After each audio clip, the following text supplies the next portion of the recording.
Shannon, first, who wins tonight? I'm taking Seattle in the close one. I'm going to say 23-16, Skip. Something isn't right with Todd Gurley. Now, we saw this. He missed the last few games of the regular season. C.J. Anderson came in and played really well, rushed for over 100 yards, well over 100 yards in both of them. I think the final two games had that monster game in the divisional round against your Dallas Cowboys. Now, we saw Todd Gurley get 4 carries in the NFC Championship game. We saw him get 10 carries in the Super Bowl. And then now we see him get 5 carries last week. Now, a guy that's the second highest paid running back in the NFL with that few carries, something isn't right. Now, Sean McVay can say, I got to do a better job of calling plays, but you have no job finding ways to get Jared Goff 65 throws in a game. 68. Okay, my bad, 68 throws. So you would think you would find a way to call plays to get your bell cow. Either Todd Gurley is hurt more than they're letting on.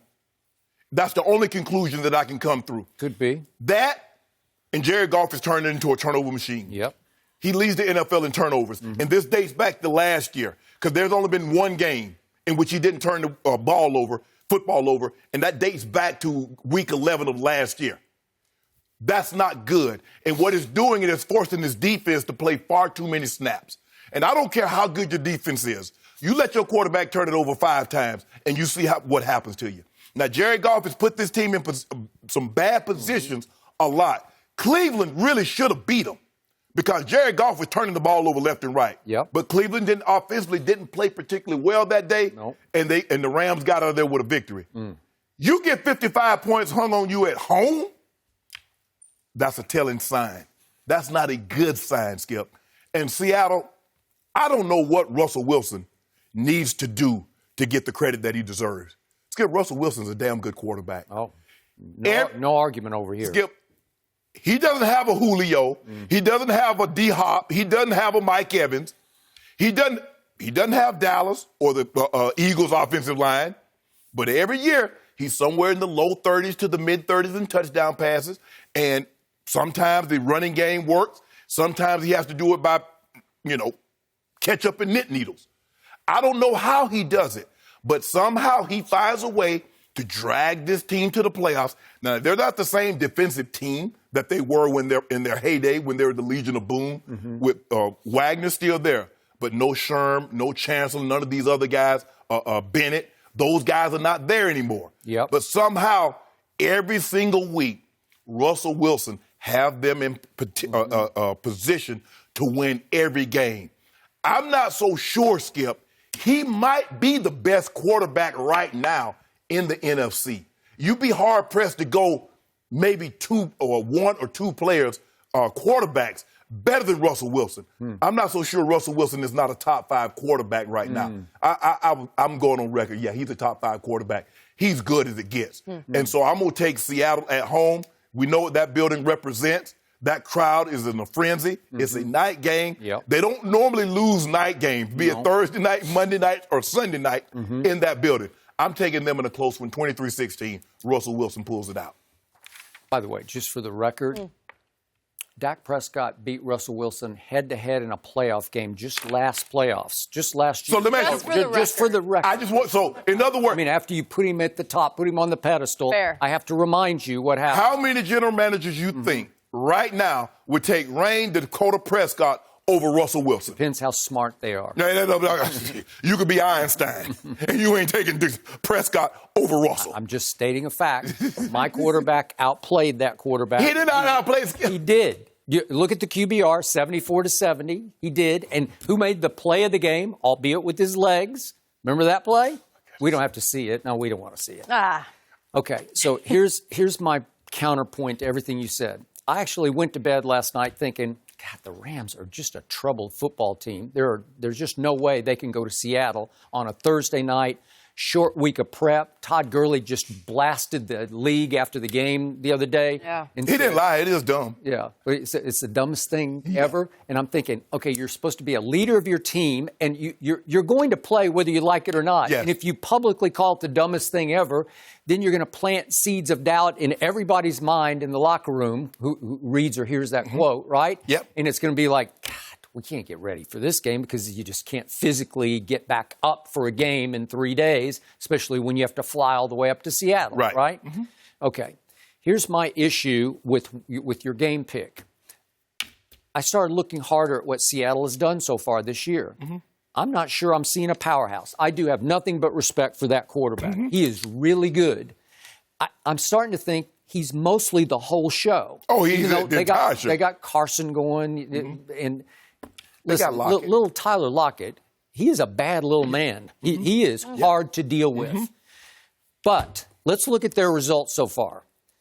They beat the Bengals 21-20 in their opener at home. Mm-hmm. You saw the Bengals on Monday night. Yeah. You impressed? No. No, not really. Then they go to Pittsburgh. And Ben goes out again after that New England debacle and tries to throw with what obviously was a torn ligament in his elbow. And after a quarter, he just said, I can't do it. Mm-hmm. So Mason Rudolph gets thrown into the fire, and they hang in, and they made it. It was 28-26 Seattle. So it's not like Seattle then just blew them out, right? And then Teddy Bridgewater goes up to Seattle for his first start, New Orleans. And do you realize New Orleans led that game 33-14 with 4 minutes left? And then Russell staged like a near miraculous comeback. Right. Got it to 33-27. But still, it was 33-14 with 4 minutes left in the game. Is Seattle a powerhouse? No, by no stretch. Okay, Seattle lost both games last year in the division to the Rams. Right. They were close games, but they lost 2 close games. So I'm looking at what just happened to the Rams. Obviously, they were 3-0 because they had pulled off a win at Cleveland, and it was 20, like you said, 2013. It could have gone either way. Baker threw it in the end zone to that backup tight end, the 6'7" kid, and got it up around his hands, and Rapp got his hand up and knocked it away, right? Okay, so what happened this past Sunday? This is what happened to me. If you don't take Tampa Bay seriously, they got firepower on that team. That's a talented football team. They got some offensive weapons, Skip. Hey, I saw on Bleacher Report the other day, they ranked as a duo, Mike Evans and Chris Godwin, as the best receiving duo in the National Football League, as a twosome. Yeah. Really? Wow. Yeah. Okay. Well, is that okay? That's highly debatable, but they went there. Yeah. And Tampa Bay, if you let that, remember, that was 21-0 they got up. Yeah. So Todd Gurley's, he's out of the game plan at 21-0, I think. I don't know how you can justify. Right. So he winds up with, 5 carries for 16 yards. But he did end up having 7 catches, so you got to use him in that aspect. You got to use him there. And I agree with you. But if Jameis just doesn't throw it to the other team, he can really throw it to his team. Yeah. And he has been all year. And Bruce Arians is a really good football coach. He is a very good offensive coach. And he can coordinate an offense. We know that. And I think he's a pretty good head coach of the team. I think he's a good motivator. Okay? But the reason the Rams weren't up for the game is Jameis and company had just lost to Daniel Jones in his first NFL start at Tampa, albeit on a little chip shot field goal that he just missed. Yeah. He just pushed it to the right. Or we're having a different story about Daniel Jones. That is correct. Right?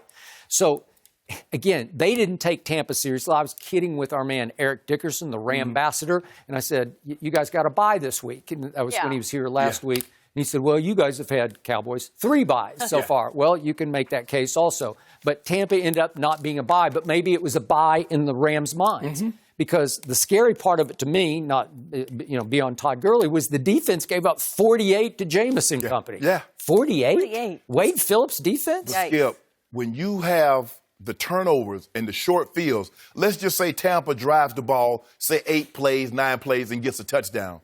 And then you come out on the field as an offense, your defense goes off the field, and in 1 or 2 plays, you're back on the field as a defense.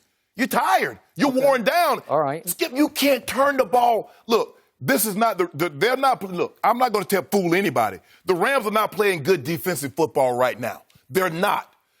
So when you're not, you definitely can't put them back out there. Now is your time to take some time off the clock and put the ball in the end zone and give them a break. Not put them back on the field because you've just thrown an interception. Obviously, Jared Goff just turned it over like a wild man. He's a turnover machine, Skip. He is. And I agree. And it's hard to overcome that, even though he went up throwing 68 passes for 517 yards. The third most in a loss. Okay. Marino and Matthew Stafford only had more. Okay. And if somebody can explain to me across the table how a defense featuring Aaron Donald, the best player in the world, says somebody across, the best player in the NFL, how can that defense give up 48? I don't know. Did he take Sunday off? I don't know. I don't think so. Well, Skip, there you go. Well, I'm just asking. This is not a... Well, hold on. It also have Akeem Talib. You see Marcus Peters?